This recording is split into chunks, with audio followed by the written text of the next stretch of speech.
By their own admission, the Democrats have a male problem. By that I mean a male voter problem. Gee, I wonder why a party that has spent the last, 10, 20 years blaming all the ills of society on the male gender, everything from abortion to murder to crime to whatever, is somehow all male fault. Wonder why they're hemorrhaging the male vote. But I digress, because they have finally gotten around to dealing with it. They're going to spend $20 million on this, and they are finally listening to some of the men of influence within the Democratic Party on this issue. Created a culture where we say, well, if you say the wrong thing, you're excommunicated. And that's just not how human beings work. Nobody is perfect, but ultimately what we have to do here is figure out how to bring people back in and work towards the bigger goal of advancing the future of this country and helping young people especially get by so that they're able to focus on their lives and, getting with a young woman or something like that instead of how are they going to pay their rent, for example, or how are they working their two jobs. Young people should be able to focus on what young people should be focused on, which is how to get laid and how to go and have fun. Is it just me, or does Harry Hogg remind you of the 90-pound weakling in the back of the comic book that got sand kicked in his face? I mean, this guy has done nothing except lie about his involvement in the Sandy Hook shooting, and he's used it as a grift with gun control to get his name out there. And yeah, he's the last one the Democratic Party ought to be taking advice from on how to connect with male voters, because I promise you, actual real guys don't connect with David Hogg. But then, of course, the Democrats, not to be outdone by David, they've got a secret weapon. And that secret weapon is Harry Sisson. Do you think there should be more than two genders in America? Yeah, I don't know what that executive order means. I don't know what the president declared. It means there are two genders, male and female. Do you disagree with that? How many genders are there, Harry? Yeah, come on, little guy. How many genders are there? Again, these guys don't know what they're talking about, so they won't be able to answer. Harry, how many genders are there? How many genders are there, Harry? How many genders are there? What's the legal? I'm gonna use Joe Biden's answers. At least two. At least two. That satisfies. Well, how many more other than male, female? That's a TikTok answer. No, there's at least two. Yeah. There's at least two. Well, no, hang on. There's male and female. Kid is like human brain Donald rot. Trump says there's male and female. There are two. Okay, Dave. How many more are there after male and female, Harry? There's at least two. Now, anyway, let me get back to How many more are there? What are the other ones? There's at least two. What are the other ones? Harry, let's try it this way. You're a female. What is the other gender? It's so funny. It's so funny how these conservatives just get time to lie on this show, but when I'm speaking, they all interrupt and there's no problem. You've just been asked a very simple question, Harry. Conversation with Piers, not you, Mr. Combe-Over. Relax for me. Harry, Take a breather. you simply Thank got you so asked much. if there are at least two genders, how many more are there than male and female? Piers, you asked me about Donald Trump's executive order. I'm trying to explain how legally it makes absolutely no sense and it's going to get sued in court. Then we go into culture wars with Dave Rubin and this Ferguson guy asking how many genders are there. I'm trying to answer your question. They're screaming their faces off about issues that don't fucking matter. I'm asking you. Oh, God, this child. And Piers, So let me get this straight. You guys are wondering how you lost the Joe Rogans in the podcast world, and so Harry Sisson was your go-to, but they have invested $20 million to find their internet connection to the male vote in this country, and they found her. Yes, I said her. Let's get ready to rumble! You can't handle the truth.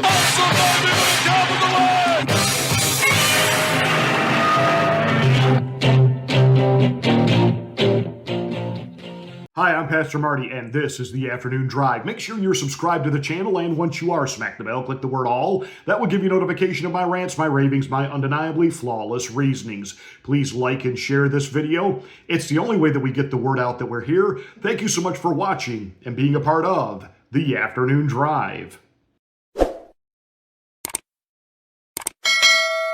I also think it's just so abundantly clear that the people who say these things don't actually spend time talking to young men. You know this because we know each other in real life, but I spend a lot of time on college campuses. And I spend a lot of time with him. young men.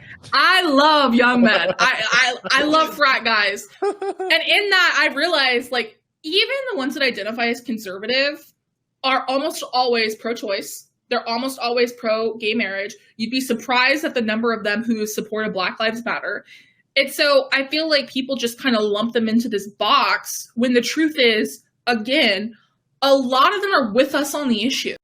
Meet Shamu Sanchez. I don't actually know what her name is, but she identifies herself as a plus-size Latina lesbian who is also apparently disabled. This is the way she identifies herself on her social media platforms. Really, somebody in the Democratic Party said, hey, we think she would really connect with male voters. Listen to what she's got to say. Okay, so her whole take is that frat boys love her, and frat boys are not near as conservative as they say they are. Let me help you out here a little bit. First of all, there's been no frat party that's ever invited her to anything. There was no group of fraternity guys that sat around and said, you know what this party could use? It could really use a loudmouth plus-size feminist to come in here and talk to us. No, that doesn't happen. She's not partying with any of those guys. And trust me, any frat party she ever got invited to, it was because of a hazing dare, you know, who could bring the ugliest girl. I hate to be that crass about it, but she's not connecting with actual young fraternity guys. And don't give me this bull hawk that fraternity guys that call themselves conservative are all in for BLM. Give me a break. For crying out loud. Maybe for a moment of hesitancy in the summer of 2020 when we were dealing with COVID fatigue and lockdown madness, and there was the summer of Floyd where cities are being burned up, that even police officers were bowing in front of these marauders and trying to find appeasement before they burned entire cities to the ground. There might have been a few guys with a momentary, we'll call it temporary insanity, might have said something nice about Black Lives Matter group. Now we found out that it was nothing but a money grift, and it is absolutely abhorrent. And no one, I promise you, no one that calls himself a conservative on any level supports this group in any fashion, any shape whatsoever. And as far as conservative guys are all in on same-sex marriage as the month of pride, or I should say shame, begins. We're watching the vast majority of Fortune 500 companies in this country have pulled away from the month-long celebration. Month-long celebration for what? Who you sleep with? For crying out loud. This was ridiculous from jump, and I know certain organizations are still going to have a pride night, and certain groups that I happen to like the New York Mets, you know, are still all in on this pride stuff. But the vast majority of businesses and stores have pulled away. And you know what they're finding out? That there has been almost 18% drop across the board in this United States for the support of same-sex marriage. Some of that has to do with the fact that we were told all they wanted was the right to love who they wanted to love and be together and have the same protection as any other married couple. And as soon as Barack Obama and his Supreme Court gave it to them, then the mafia of, I should say, the lesbian gay mafia was turned loose on the rest of us, and they have absolutely rammed everything down our throat. We must have a Pride Month. You must allow drag queens to come into your schools and read to your children and fondle your children, and you must allow just abhorrent, beyond just unnatural, unnormalcy to be advocated as it's all okay. It's all okay. And biological boys playing female sports. And America has said, enough. Enough.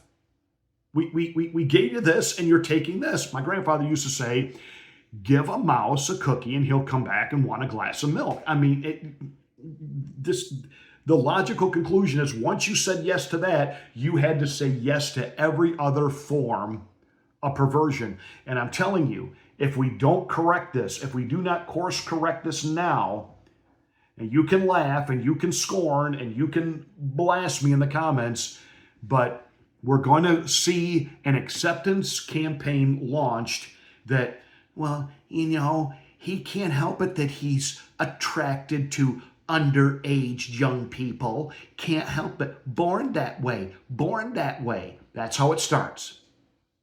Once you get on the slide of depravity, there's no bottom to it.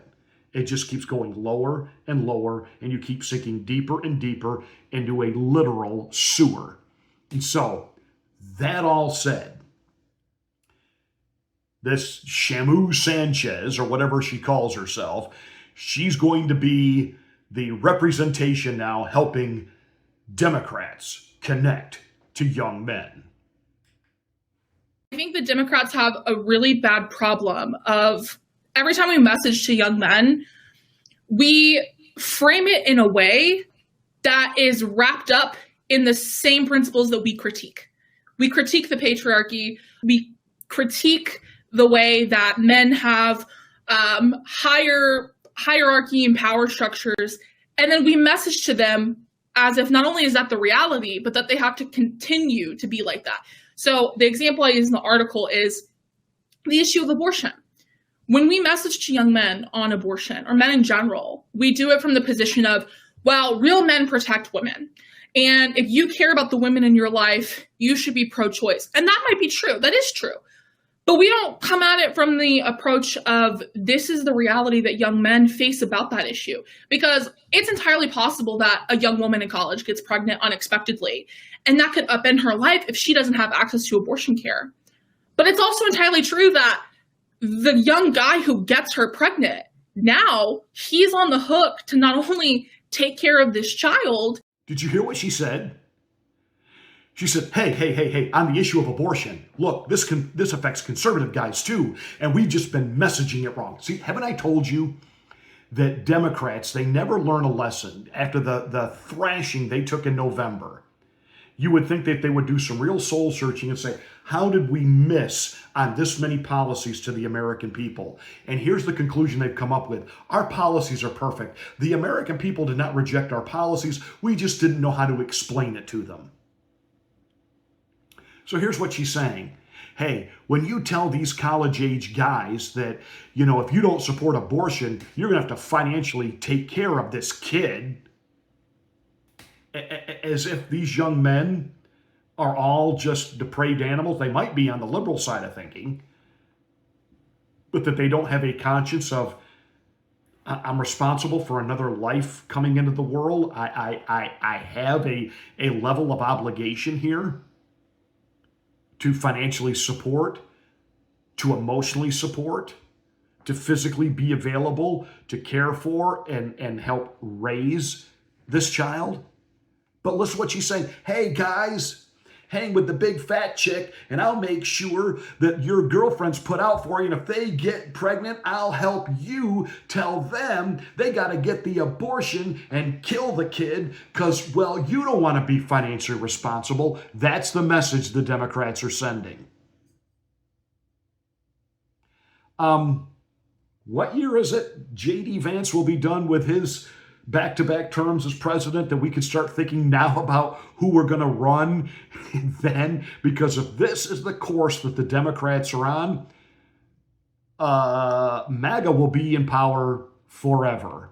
What are the issues that are the most important to young men? One of the top issues consistently is immigration.